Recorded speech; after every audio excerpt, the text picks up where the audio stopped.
Hi, folks. Thanks for joining us at the Eyes Open Network. We have breaking news. A Russian Airbus has, the media is claiming that it crashed. So a lot of the words in the mainstream media right now are being used as words as crash. And inevitably and obviously it did crash if you've been looking at any of the news reports. So this plane was crashed and is all passengers, 224 people on board, are assumed dead as the crash site where the debris came down. There's lots of conflicting reports all over the place. This is just east of, or sorry, just west of Israel, actually very near to the Gaza Strip, in the Sinai Peninsula, and it's a touristy area. This flight was leaving Egypt and was headed back to Russia. At 30,000 feet, it lost contact with the air traffic controllers. There, a short time after, eyewitnesses on the ground and officials on the ground in Egypt witnessed the plane debris at that point hit the ground. Now, all flights in the area over the Sinai Peninsula have been ceased, such as the Air France. Other airlines are not flying over in that area anymore. Obviously, there's a relatively close area to, it's in the Middle East, but obviously it's very close to the war zones that are going on there, not to mention close to the Gaza Strip and Israel as well. Other planes had been fired at previously, years ago, in this area from terrorists from the ground. And there is actually claims that ISIS is taking responsibility for this. They're claiming responsibility for this. That's conflicting, though, if that's actually true. The Russian Aviation Council is finding that hard to believe or denying that that's true. There's a video now surfaced on ISIS. I'll put a link to it in the description below. It's showing that ISIS shot this plane down.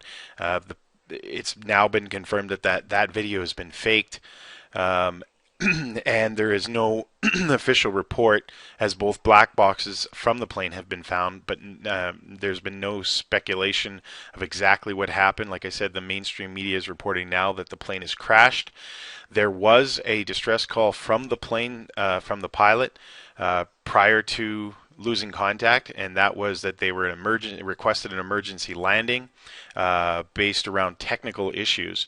And again, we're not ruling anything out, as this has just happened through the night, and we're trying to keep track as much as we can. Early stages it was just a crash and a malfunction. Now ISIS has come out and claimed that they've shot it down. As we've seen before, we've seen even John McCain in the United States claiming that they could. Now, of course, this is a passenger jet. This isn't a military jet. Has been shot down, but he had claimed that they could provide weapons to moderate rebels that could shoot down Russian jets. Again, this is not directly in that area, although it is in the Middle East. It's not anywhere near the fighting or what's happening, but there is ISIS-controlled rebels, obviously, all through the Middle East, including Egypt, where this plane did go down. That's all we have from now. I've taken a look at some of the photo images, and we'll be loading that up as well. So make sure you subscribe to the YouTube channel here at Eyes Open Network. Check out our website at eyesopennetwork.com for future updates on this, as we'll track it here on Saturday, Halloween, October 31st. That's really all I have right now. I don't want to speculate anymore as we gather more information. Again, Airbus, a Russian Airbus A321 carrying 224 passengers and crews takes off and then disappears from the radar screens 23 minutes later, roughly around 30,000, 31,000 feet. They lose contact after the distress call from the captain of the ship. Plane, several moments later, crashes and breaks into pieces.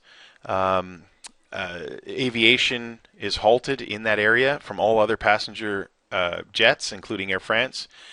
And this is the site, as you can see on the screen right there, in the Sinai Peninsula in Egypt, just just off the border of the Israeli border. And like I said, there's lots of reports coming in. And as we get more information from that, we will update you here at the Eyes Open Network. Thanks again for watching, and we'll keep you updated on this freaky, scary Halloween night. And our prayers here at the Eyes Open Network go to all on board and their families as they grieve this. And folks, I hope this is a mechanical failure. I hope to God that this hasn't escalated anything from the conflict in the Middle East right now. Thanks again for watching. We'll be back with a lot more videos and continue coverage of this story.